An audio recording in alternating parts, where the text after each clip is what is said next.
ciel et la première terre avaient disparu et la mer n'était plus. Et je vis descendre du ciel d'auprès de Dieu la ville sainte, la nouvelle Jérusalem, préparée comme une épouse qui s'est parée pour son époux. J'entendis du trône une voix forte qui disait: voici le tabernacle de Dieu avec les hommes. Il habitera avec eux, et ils seront son peuple, et Dieu lui-même sera avec eux. Il essuiera toute larme de leurs yeux, et la mort ne sera plus. Il n'y aura plus ni deuil, ni cri, ni douleur, car les premières choses ont disparu.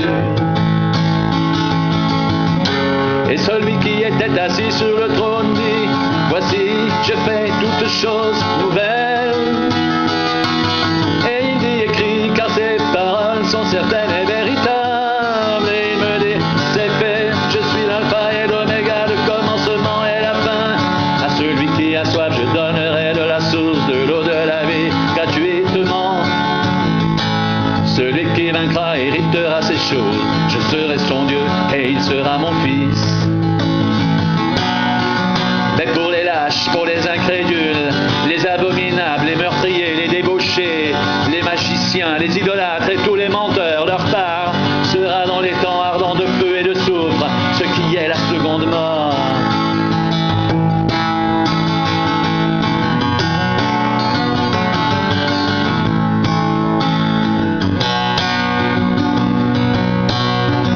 Et celui qui était assis sur le trône dit: voici, je fais toutes choses nouvelles.